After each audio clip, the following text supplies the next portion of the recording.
Hey everyone, welcome back to NexLore Game Analysis. Today, we're diving into REANIMAL, the horror game from Tarsier Studios, the same team that brought the haunting and suffocating atmosphere to parts 1 and 2 in the hit horror series Little Nightmares.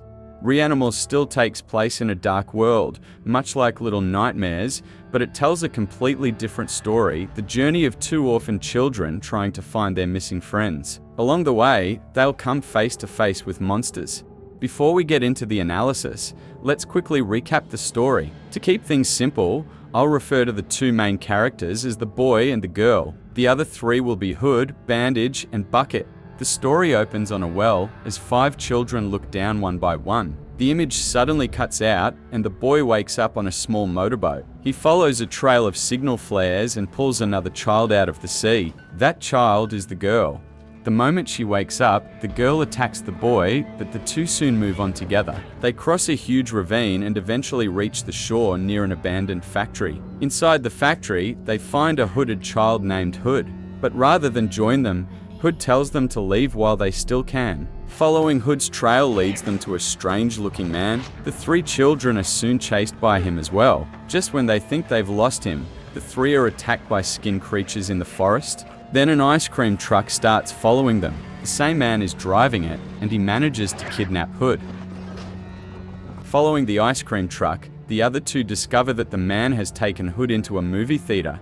After tracking him for a while, they rescue Hood. The 3 children are then chased by the man and a swarm of those skin creatures before they start the ice cream truck and escape. The man clings on and tries to catch them, but the kids knock him off the truck. The ice cream truck then goes over a cliff. At the bottom, the children make their way back to the original shoreline. They take the boat and head into a flooded city. There, they find another child, Bandage. But before they can, a submerged monster grabs Bandage and carries him to a nearby lighthouse. To reach the lighthouse, the children pass through a pig farm, fight off a few seagulls, and rescue Bandage at the top of the lighthouse. Saving Bandage enrages the monster. It chases the children all the way back to the pig farm, where they eventually manage to trap it.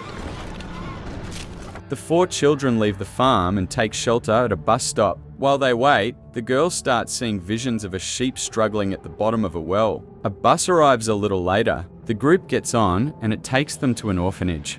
Inside, the boy and the girl find the last friend they're searching for, Bucket. The orphanage kids are holding him captive and are trying to throw Bucket to the underground monster as food. The boy and the girl try to stop them, but they're overpowered and captured too. When they wake, they're tied up as food for the monster. After moving farther in, they find Bucket again, but the monster grabs him soon afterward. It chases the boy and the girl through the orphanage until they finally manage to defeat it. The boy and the girl crawl inside the monster's stomach and manage to save Bucket. The 5 are finally reunited. They leave the orphanage with a military convoy. While they're riding, the girl sees another vision of the sheep, but this time it begins to change, growing larger and more distorted. The convoy then crashes. The 5 children head through a dark tunnel that leads to a control room. When they activate the machine inside, an ammo crate drops beside a nearby gun tower. The boy and the girl run to the tower, load the ammo, and shoot down the monster blocking the sea route. The children take their boat into the newly opened waters, but a large ship blocks their path. Inside the ship is a whale with no eyes. The 2 children suit up and dive to the seafloor. They find the monster they shot down earlier and take one of its eyes. Once the eye is removed, the monster wakes up and chases them until they make it back to the surface. They place the eye into the whale's empty socket. That wakes the whale up, clearing the way for the children's boat. The next stretch of sea leads them to a huge city. Once there, the girl seems increasingly unstable. In front of the boy, she vomits up a sheep. The sheep suddenly begins transforming into a monster and devours Hood. The remaining 4 children keep moving through the city, which has now become a battlefield. The sheep monster appears again, chases them down, and eats Bucket. Not long after, it eats Bandage too. Only the boy and the girl remain. Now the 2 of them have to find a way through the chaos. Eventually, they commandeer a tank and use it against the sheep monster. After taking several shots, the monster collapses and drags the tank over a cliff with it. When the 2 children climb out, everything seems over, but the sheep monster suddenly lunges out and swallows the boy. The monster then rapidly grows into something much larger. With no way out, the girl faces the monster, but it quickly swallows her too. We then see an image of 4 children, the boy, hood, bandage, and bucket, offering their blood in some kind of mysterious ritual. Back with the girl, she finds herself wandering through a red void. She follows her friends' voices to a wooden cabin. Inside, the girl sees a dead rabbit. The door suddenly shuts behind her. The girl senses something around her, and then she blacks out. Another scene appears, showing the boy dragging the girl in a sack. Hood, bandage, and bucket are there too. As they reach the well, the other 4 children look at the girl as all around them, sheep walking on 2 legs begin moving closer. Then they all roar and look up at the red sky. The well appears again, but this time only 4 children are looking down. At the bottom lies the girl, completely still. A moment later, her body starts twitching. The final shot shows water surging up from the well, along with flashes of red light. The game also has a hidden ending. You get it by finding 5 coffins hidden throughout the levels. At the end, instead of seeing the girl twitching at the bottom, we see several white masked creatures approaching before the girl's entire body disappears beneath the water. That's the basic story of REANIMAL. One thing's certain, after you finish, you're left with a lot of questions. Most of them revolve around the world itself and everything that happens in the final stretch. But there is one thing we can say with some confidence: the character at the center of it all is the girl. Even though the boy pulls her from the sea at the beginning, you can feel the girl's influence over the game's world. When we enter the movie theater, we see a strange film playing on repeat. One part of that film shows 4 children looking down into a well, and several rabbits crawling around another rabbit in the center.